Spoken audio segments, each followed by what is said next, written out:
그럼 IT 서비스 데스크에서 RPA랑 챗봇이 어떻게 연관이 있는지 좀 봐야 되기 때문에 서비스 RPA 오토메이션에 대해서 약간 조금 간략하게 짚고 넘어가야 될 것 같습니다. 사실 자동화라 그러면 공장 자동화 쪽은 저희가 너무나 잘 알고 있죠. 뭐 물류 창고도 그렇고 뭐 저희 쪽에서도 보면 쿠팡이나 이런 데 보면 로봇들이 들어가고 물류 창고에서는 굉장히 이제 자동화가 많이 돼 있죠. 근데 오피스 쪽은 지금은 많은 기업들이 이제 오피스 업무도 자동화하고 있지만 사람이 매일 출근해 가지고 어떤 시스템을 열어 가지고 데이터를 조회하고 그 데이터를 가지고 어떤 뭐 계산서를 발행한다든지 이런 루틴한 업무들 아직도 사람이 하고 있는 경우가 굉장히 많습니다. 그때 이런 부분들을 이제 오피스 쪽에서 자동화를 해야 되겠다는 부분들이 지금 대두가 됐던 부분이고요. 그래서 이제 공장이랑 오피스랑 이렇게 비교가 되는 거고요. 그러면 자동화라는 게 뭐 어떤 부분이냐 보면 오피스 쪽 자동화는 어떻게 보면 오피스 업무 자체를 디지털 트랜스포메이션 한다고 봐도 무방할 것 같습니다. 이게 보면 사람이 하다 보면 어떻게 보면 실수도 나올 수 있고 정확도도 떨어질 수 있는데 이 부분을 자동화하다 보면 뭐 실수도 감소하고 정확도도 올라가고 그러면서 어떤 루틴한 업무에서 빠지기 때문에 구성원들이 이제 다른 생산성 있는 업무를 할 수 있게 됐고요. 그러면 비용 절감, 뭐 운영 위험 감소 여러 가지 효과를 볼 수 있는 거죠. 그래서 이게 설문조사 결과를 보더라도 오류 감소나 정확도 향상 부분이 67% 정도로 이렇게 제일 답변을 많이 하는 경우고요. 그다음에 구성원 생산성 향상도 보면 64% 정도로. 실제로 연구기관에서 조사한 설문에서도 기업의 한 69, 참여한 기업 69%가 RPA를 뭐 디지털 트랜스포메이션 전략의 기초로 뭐 이렇게 생각한다는 의견도 나왔습니다. 그럼 실제로 그럼 기업들이 얼마나 여기에 관심이 많은지를 보려면 시장 전망을 좀 봐야 됩니다. 서비스나 뭐 소프트웨어 시장 전망. 저는 포레스트 리서치에서 발표한 자료인데요.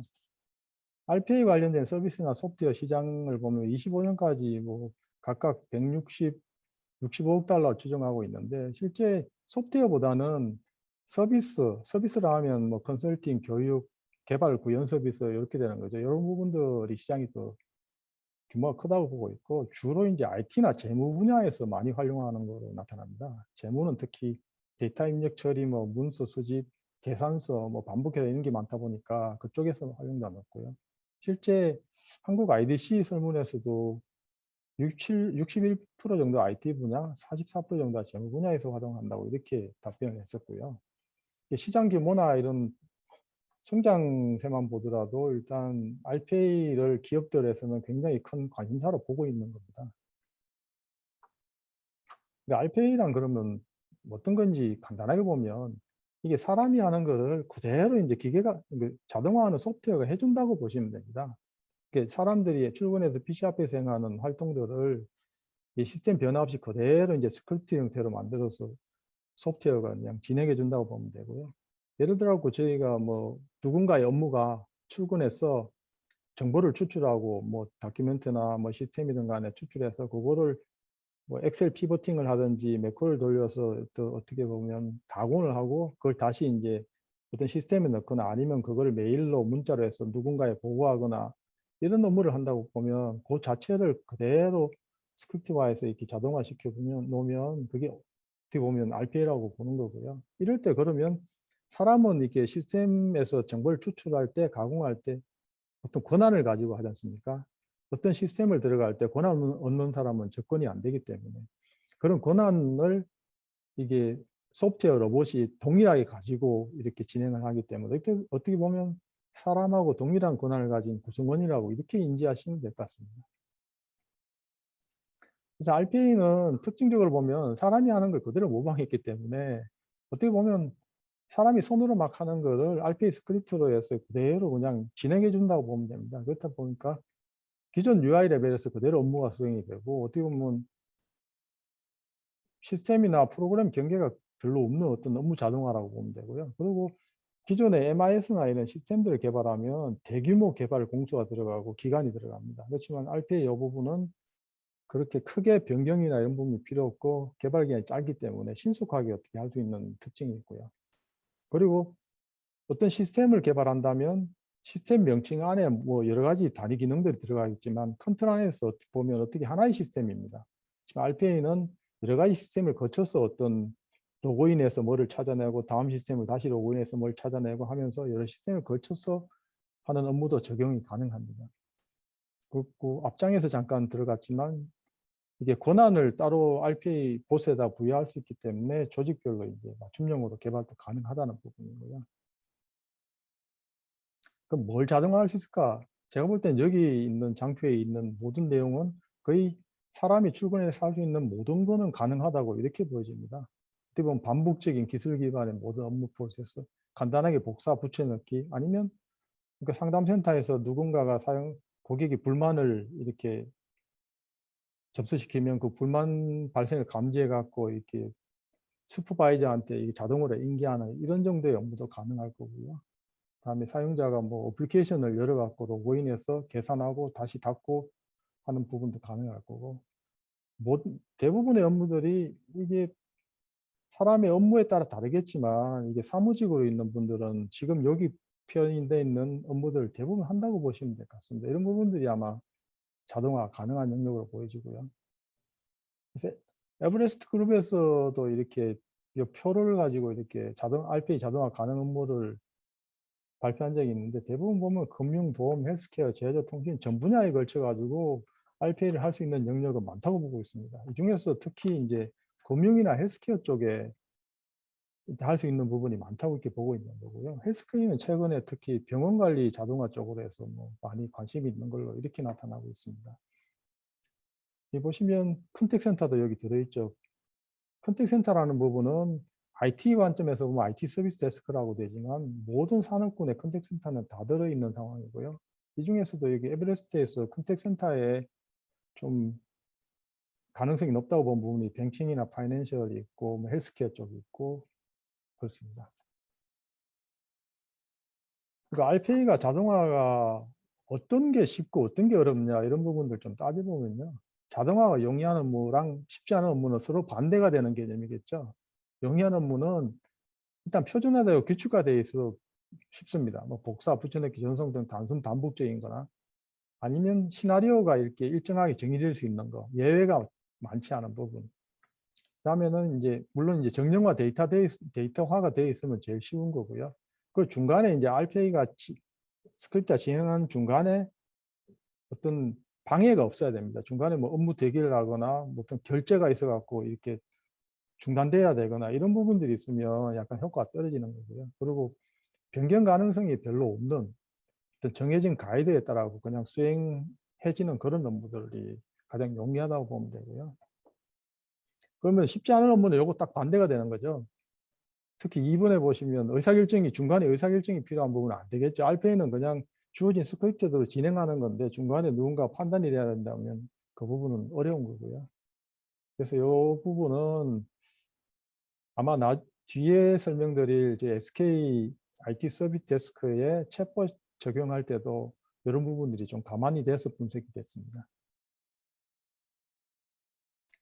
보시면 이 부분은 실제로 뭐 저희들이 이 부분은 이렇게 개발자분들이 이렇게 수행하는 업무들은 알 거고 사무실에서 마케팅 쪽에서 어떤 뭐 매일 출근해 갖고 특정 웹사이트에 들어가 가지고 키워드 검색을 해서 어떤 자료들이 나오면 그 자료들 중에 특징적인 부분들 저장을 하고 그걸 다시 이제 형태를 바꿔 가지고 시스템에 입력하고 이런 업무들을 수행하시는 분들이 계신데 이런 부분들은 그대로 흘러가는 흐름 자체를 RPA 소프트웨어로 이렇게 구현을 해 놓으면 이렇게 가능하다는 부분이고요.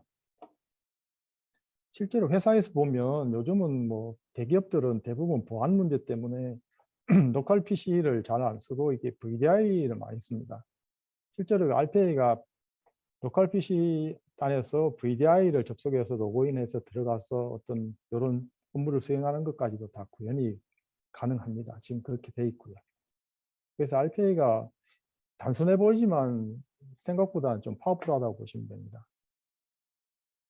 이건 적용 사례를 몇 개 모아봤는데요. 토요타 같은 경우에는 이 부분도 한 200개 부서 중에 50개 부서 업무를 RPA를 적용해서 78% 만족도를 보였다고 하는데 이 부분 토요타의 중요한 점은 RPA를 하면서 현업 담당자가 직접 참여할 수 있도록 이렇게 했다는 부분입니다. 저희들도 정보 시스템 개발할 때 보면 현업 담당자가 참여하지 않고 IT 개발자들만이 주도해서 만들어진 시스템은 나중에 활용도가 낮습니다. 왜냐하면 현업 담당자가 쓸 수 있도록 만들어줘야 되는데 현업 담당자 없이 개발하면 만족도가 굉장히 떨어지기 때문에. 그리고 현업에서 수행하는 업무를 시스템화하는 것이 어떻게 보면 MIS인데 그게 현업은 참여를 하지 않으면 그게 향후에 현업 담당자는 그 시스템을 사용하지 않게 되는 게 거의 일반적입니다. 그래서 시스템 개발할 때도 그렇지만 이 RPA도 현업 담당자의 참여가 거의 필수적이라고 보면 됩니다. 보다폰 같은 경우에도 뭐 구매 요청서나 인보이스 자산관리 분야에 적용해서 많은 효과를 보고 있다고 하고요. LG전자도 뭐 사회 업무, 대내외 고객 대응 업무에 950개 뭐 적용해서 뭐 시간 절감 효과를 보고 있다고 하는데 LG전자도 이 부분을 확대할 수 있는 기반 마련을 위해 갖고 이제 정기적 뉴스레터를 통해 활용 사례를 계속 홍보했던 그런 사례가 있습니다. 마지막으로 신세계 뭐 인터내셔널도 계산서 출력이나 마감 업무, 매출 실적, 재고 분석 이쪽에 적용해서 단순 반복 업무에 업무 시간을 93% 단축했다고 나오고 있고요. 이런 식으로 마감, 계산서, 매출 실적, 재고 관리 분석 이 부분은 어떻게 보면 굉장히 루틴한 업무입니다. 이런 부분들이 RPA 적용하기 굉장히 용이한 부분이죠. 그럼 IT 서비스 데스크 쪽에서는 적용 가능한 영역이 어딜까 보면 두 가지를 볼 수 있습니다. IT 서비스 데스크에서 사용자들의 문의를 받아서 접수를 해서 어떻게 해결해주고 하는 내부 직원, 어떻게 보면 상담원이죠. 이런 분들의 생산성을 향상할 수 있는 분야가 있고, 두 번째는 그게 아니고 사용자 자체, 그러니까 사용자분들을 위해서 이렇게 RPA를 만들어 줄 수 있는 부분도 있습니다. 사용자분들을 위한 부분은 챗봇과도 연계가 되는데요. 어떻게 보면 저희들이 이제 시스템을 쓰다 보면 비밀번호를 자주 분실하지 않습니까? 분실하게 되면 지금 저희 같은 경우에는 IT 서비스 데스크로 전화를 하면 분실 비밀번호에 대해서 초기화해서 임시 비번을 발급을 해줍니다. 근데 그게 아니면 이 시스템 담당자한테 직접 전화해가지고 비밀번호를 발급받아야 되는 거고요. 그래서 이런 경우에 보통 보면 RPA와 연계하면 자기가 직접 할 수 있게 이렇게 만들어줄 수가 있습니다. 이런 부분들은 네 번째 세션에 보면 제가 챗봇과 연계해서 만들어 놓은 부분인데 거기서 한번 설명을 드리겠고요. 내부 직원 생산성 양상은 상담센터에서도 보면 IT 서비스 데스크도 데이터 추출이나 보고서 작성 등 수작업이 굉장히 많습니다. 한 달에 저희 상담센터에서 서비스했던 문의의 수가 얼마고 그중에 우리가 1차 해결했던 수가 얼마고 좀 전에 서비스 랩에서 보셨던 그런 지표에 대한 데이터들을 항상 월마다 뽑아내고 그걸 보고서를 만듭니다. 그래서 그런 부분들에 대하고 RPA를 가지고 자동화를 하게 되면 사실 내부 직원이 출근해가지고 그걸 매번 엑셀에다 받아가지고 분석하는 이런 시간이 굉장히 단축되는 거죠. 그래서 두 가지 관점에서 IT 서비스 데스크에서는 RPA가 적용이 되고 있습니다. RPA도 향후에 가면 결국은 AI라는 말이 나오게 돼 있습니다. 지금은 보면 사람이 스크립트화 해가지고 이거를 자동화할 수 있게 이렇게 만들어 놓고 어떻게 보면 출근해서 그 스크립트를 인보크 시키면 스크립트 돌아가면서 모든 게 이제 만들어지고 이런 현상들인데 향후에는 AI 자동화 솔루션, 뭐 노코드, AI로 작업 구현 뭐 이런 말들이 나오고 있습니다. 결국은 이 방향으로 갈 거로 보고 있고요. 적용 방법은 동일합니다. 시스템 개발하는 방식하고 거의 유사하다고 보시면 됩니다. 시스템 개발도 처음에는 컨설팅을 하면서 개발 대상을 정의를 하게 되죠. RPA도 마찬가지로 컨설팅 영역이 들어가면서 초기엔 대상을 정의하게 됩니다. 뭐 기존에 있는 프로세스를 분석하게 되고 이 중에 자동화할 수 있는 게 어떤 건지를 찾아가지고 자동화했을 때의 고려해서 투비 프로세스를 설계하게 되는 거죠. 그 다음에 자동화하는 부분은 어떻게 보면 이제 시스템 개발 쪽 입장에서 보면 개발 구현 단계인 거고요. 여기에서는 대상 정의 컨설팅 단계에서 이제 선정된 솔루션을 가지고 프로세스를 자동화하는 거고 테스트하고 배포하는 그런 자동화 단계인 거고요. 마지막은 만들어진 시스템을 또 운영해야 되니까 RPA도 마찬가지입니다. 운영을 하면서 이게 잘 돌아가는지 모니터링을 해야 되고 그래도 성과도 분석해야 됩니다. 이 RPA가 활용도가 진짜 높은지, 아니면 활용도도 없다 그러면 굳이 이 부분을 계속 유지할 필요는 없을 거고요. 그리고 굉장히 활용도가 높다 그러면 이 프로세서를 좀 더 최적화하고 확장해서 전파할 수 있는 방안이 뭔지, 이런 3단계로 저희는 적용 방법을 보고 있고요. 아마도 이렇게 MIS 개발이나 어떤 시스템 개발하고 동일한 프로세서라고 보시면 됩니다. 1단계 컨설팅은 마찬가지겠죠. 대상을 먼저 식별해야 되겠죠. 적용하는 프로세서, 현재 회사 안에 어떤 100개의 프로세서가 있으면 이 중에 RPA 적용이 가능한 영역이 어딜까, 이런 부분을 식별해야 되겠고, 그 식별된 프로세서 중에서도 실제로 진짜 개선 대상이 될 수 있는 부분이 뭔지, 아니면 여러 개, 100개 중에 50개를 이렇게 선정해 놓고 보니까 중복적인 부분도 있고 어떤 비효율적인 부분도 있으면 이 부분을 선별해내야 되고, 이런 부분들이 이제 프로세서 개선 대상을 확인하는 부분이고요. 이러면서 이제 RPA 솔루션도 어떻게 검토해서 확정을 해야 되는 부분이고, 이런 게 확정이 되면 어느 정도 규모 산정이 되겠죠. 그럼 투입 규모가 산정이 되고, 그랬을 때 마지막으로 이제 영향도 파악이 들어가야 됩니다. RPA라는 거는 사실은 이게 기업 내부의 어떤 업무나 데이터를 이렇게 핸들링하는 부분이기 때문에 보안하고 굉장히 밀접합니다.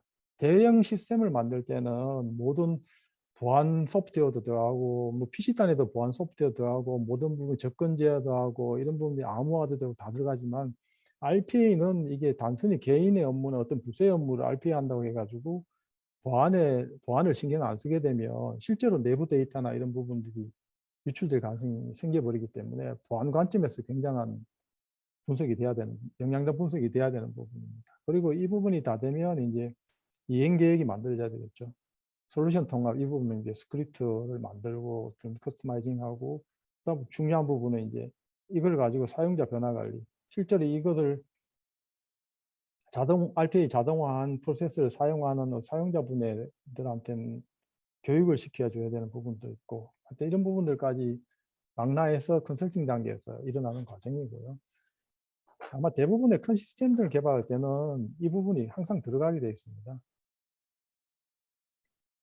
솔루션 적용 단계에서는 이게 앞 단계에서 솔루션이 확정이 되면 적용을 해야 되는데, 이 부분은 이 장표는 아마 지금 학생분들도 굉장히 많이 듣고 알고 있는 장표일 겁니다. 개발 방법 부분입니다. 뭐 과거의 워터폴이나 지금 에이자일 방식이나 뭐 다 장단점이 있죠.